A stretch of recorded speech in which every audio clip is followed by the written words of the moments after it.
At the heart of Mass Effect Andromeda is a question. How far will we go? The Mass Effect trilogy is a huge part of our history and the lives of many of our fans. It was an amazing story, but this is a whole new adventure. We're building on the things you love about Mass Effect, amazing stories and gameplay, and now we're letting our imaginations run wild. Every great moment in our history began with a dream. Each bold leap forward was achieved by those willing to do anything to attain it. Whatever our reasons, we take the first steps toward a new future for humanity.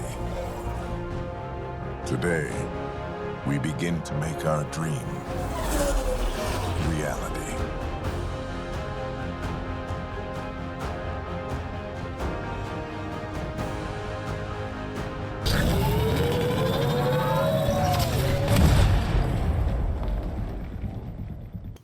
Nope. Come get him. Where you go? Whoa!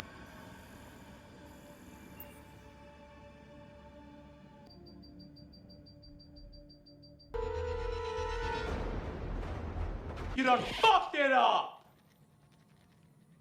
Everyone who owns a Twitter account can remember the onslaught of outrage and funny edits that came from Andromeda's launch. It is my belief that Mass Effect Andromeda was doomed from the very beginning. After doing my research and playing the game again, after 2 years of not touching it, I realised that even if it was an independent title, it would still fail. Let's start at the beginning.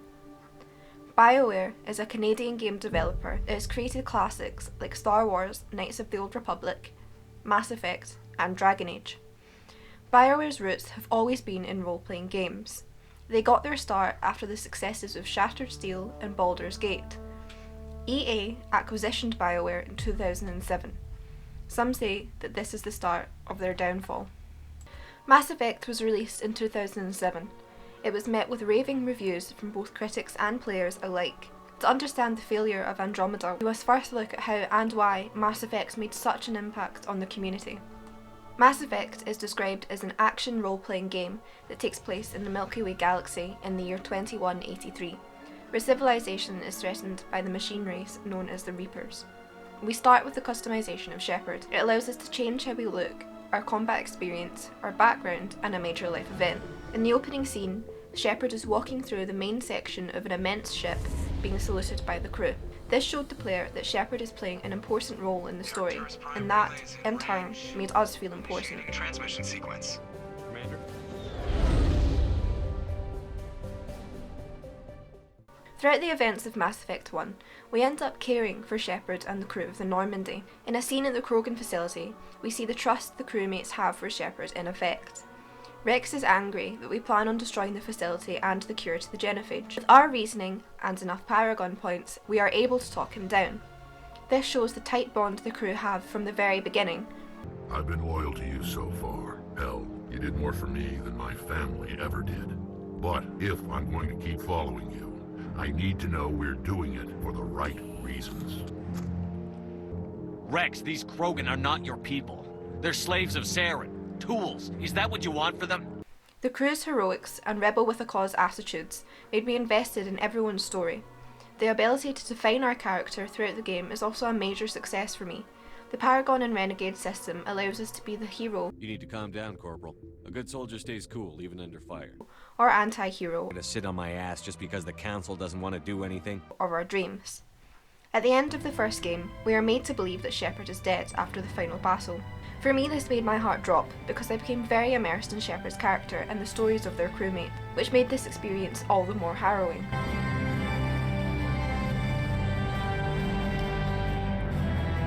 Although the combat was clunky and slow, I was able to overlook this with the great writing and story. What I couldn't overlook was how awful it was to drive the Mako, and we have to drive it for quite some time. It felt like a newborn deer struggling to walk for the first time. Combat does improve slightly over the 3 games, but overall it is lackluster and sometimes boring.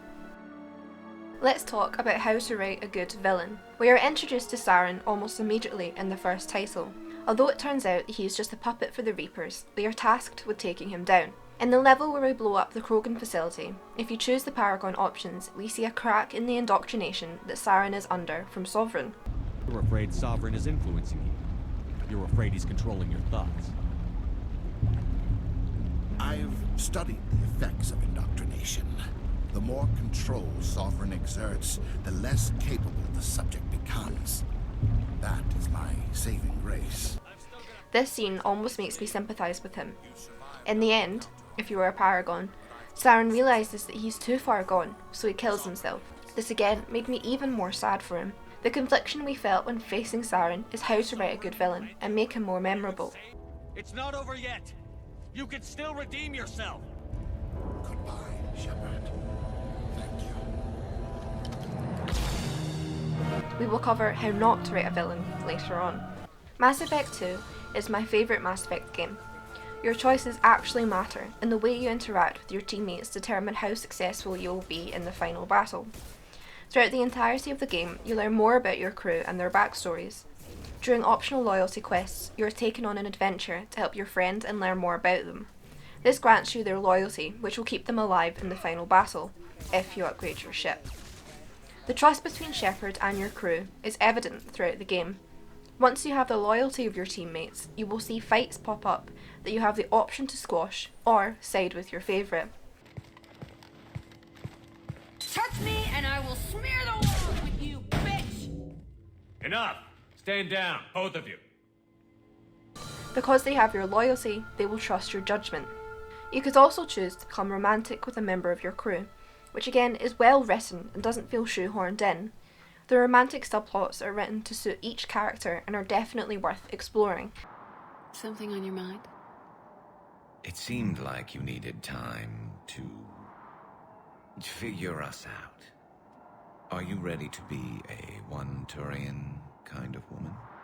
If you were like me, then on your first playthrough you didn't realise that you had to upgrade your ship.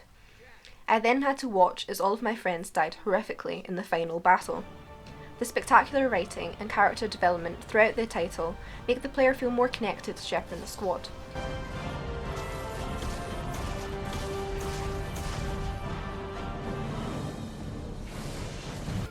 In Mass Effect 2, we realise the true power of the Reapers, and it's honestly quite terrifying.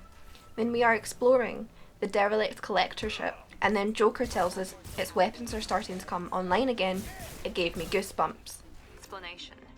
Commander, we got another problem. The collector ship is powering up. You need to get out of there before their weapons come online. I'm not losing another Normandy. I do not have full control of their systems. I will do what I can. Sending coordinates for shuttle extraction. Come on, let's move. The finale of Mass Effect was here, and in my opinion, I felt like the franchise was wrapped up in a satisfying conclusion. It was always going to be sad to see such a loved franchise end, but I think it was the right time for it. It follows the same formula as the first two: a tight-knit crew, an interesting and immersive story, and sadness.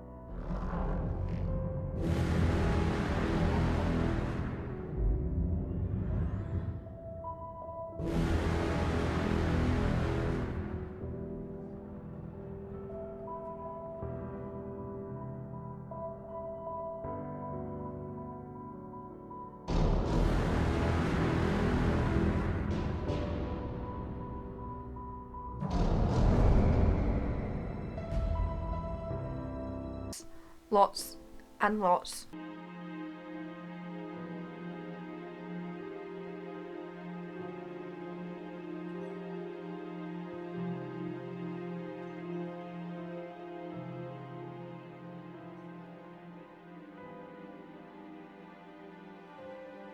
Call yet? There's something I don't understand. His last moments were those of a hero. Why pray for salvation? The prayer was not for him, Commander. He has already asked forgiveness for the lives he has taken. His wish was for you. And lots. I think you earned a rest. Anderson? Stay with me. We're almost through this. You did good, son. You did good. I'm proud of you. Of sadness. To me, these moments make it all the more memorable. The final battle in Mass Effect 3 is the most heart-racing fight in the series. All of your accomplishments across the 3 titles finally come together to defeat the Reapers. This is a final battle done right. It is tense, sad, and difficult. Every force that you've recruited team up to fight the common enemy. Although the ending was met with a lot of discontent from fans, I personally loved it. In Dragon Age Origins, I sacrificed my hero for Eldon, so I do have a soft spot for a hero's sacrifice. The original trilogy was successful due to the crew of the Normandy, Shepard's character, and enemies that we sometimes feel conflicted about. Now we know why it was so successful and so well loved, let's move on to the failure of Andromeda. It is very obvious from the get-go that Andromeda was pushed out unfinished. An article details that Andromeda was in production for 5 years, but the bulk of the game was built in just 18 months. Mass Effect was given to the Montreal studio so the original makers in Edmonton could begin work on Anthem. They wanted to focus on exploration in an untapped storyline. With outreach to the community, the Montreal studio decided that a story set after the main events of the first 3 games would be the most successful. Throughout 2013/14, there was talks of being able to fly your own ship around procedurally generated planets and then jump in the rover to explore on land. This was quickly scored out. The BioWare team first had to tackle Frostbite. Frostbite is EA's video game engine, and although it is the most powerful out there, it is also the most difficult to use. In the final 2 years of Andromeda's creation, the dialogue, the characters, and the levels were left far too late. This can give some explanation to how poor these elements are in the final game. Then came the launch. Fans everywhere were mad. It received a 70 on Metacritic, which is the lowest of any BioWare game. The internet went wild, sharing GIFs and funny videos of the poor animation and the awkward dialogue. Any hopes for a sequel were quickly dashed, and the team set about releasing patch after patch to try and fix what they could. But was it enough? In my opinion, no matter what BioWare released, it would have been nitpicked and tore apart. The community's love for Mass Effect and all of its flaws is too strong, and we hold on to that nostalgia dearly. No game would have ever lived up to the original trilogy, and that's why I think Andromeda was doomed from the start. Come on, maybe we can take some actual time off. No explosions or anything. Just us.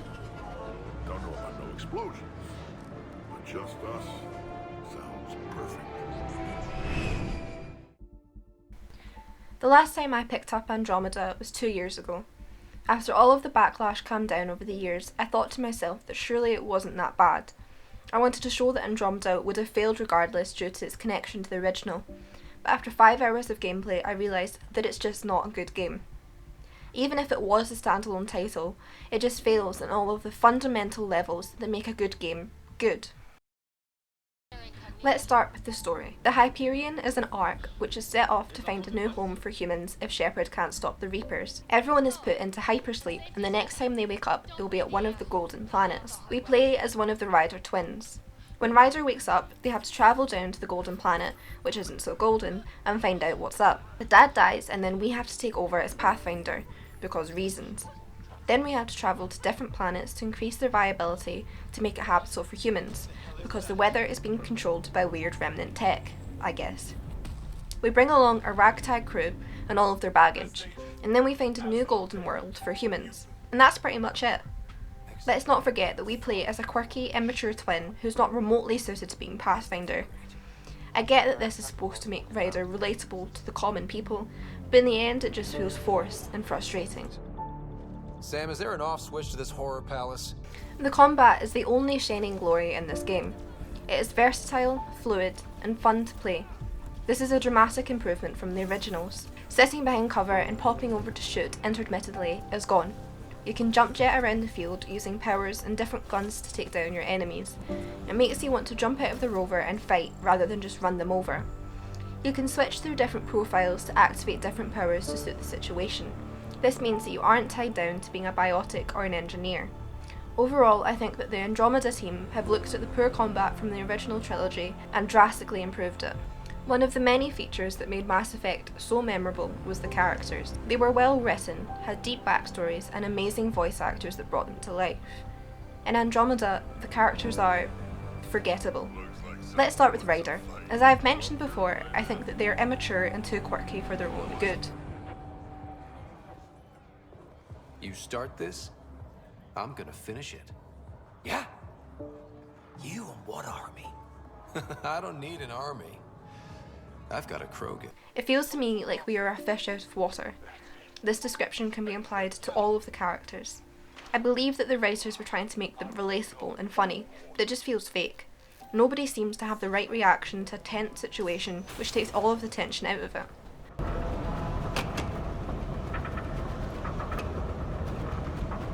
Ah!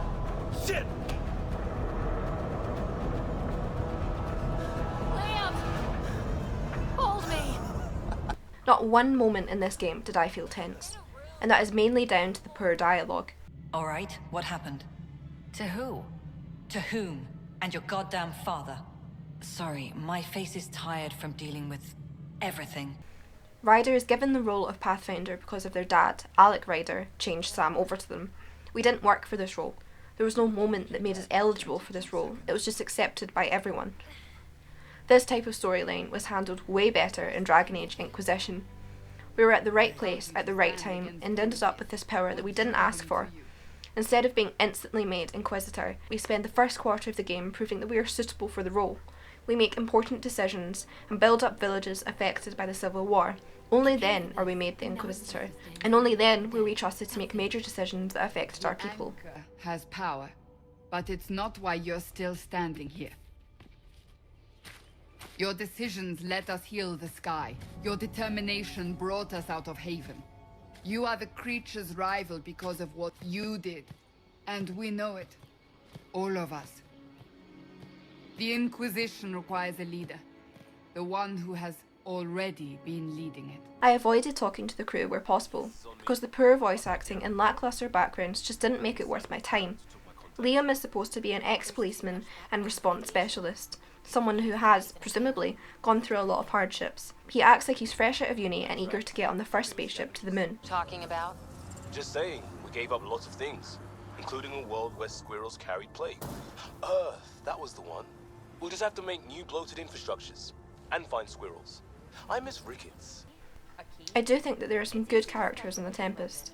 PB, for example, was actually quite fun to get to know. There are deeper layers to her and it explains the way she acts.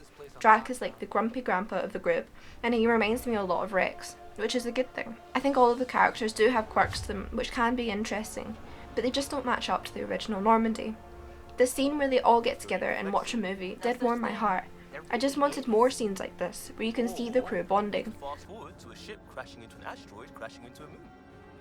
Fast forward to the crash. Nah, montage. Don't cut bits out. I'd go for the crash.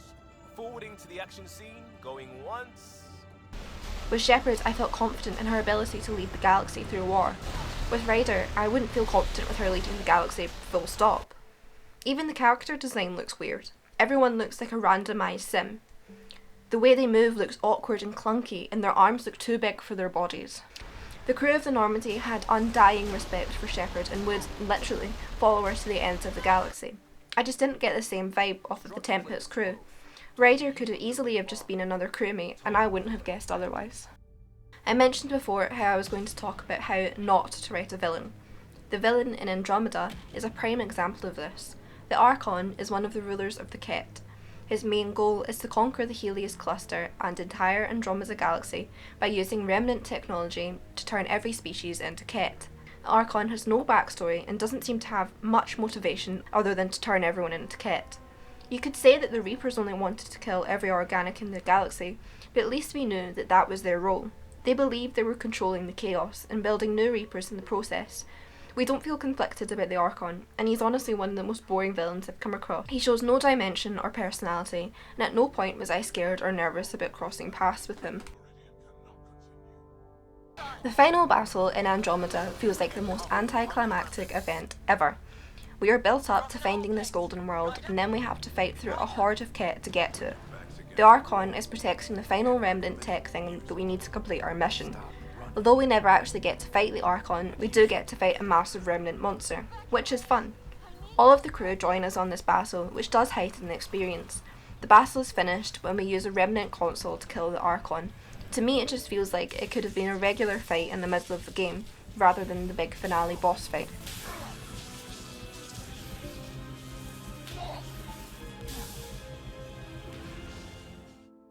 Andromeda had a bad start, and a bad team behind it. It was let down at every turn and was pushed out in an unfinished state, which gave it a bad reputation from the start. The voice acting, story, and villain all let the game down. Ultimately, I believe that even if I wasn't comparing Andromeda to the original trilogy, it would still be a failure in its own right. The Mass Effect trilogy is uplifting, inspiring, and heart-wrenching.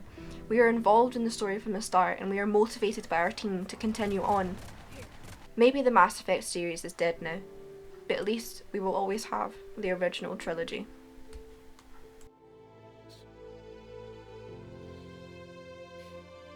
Best times in my life were spent on that ship. Been a damn good ride.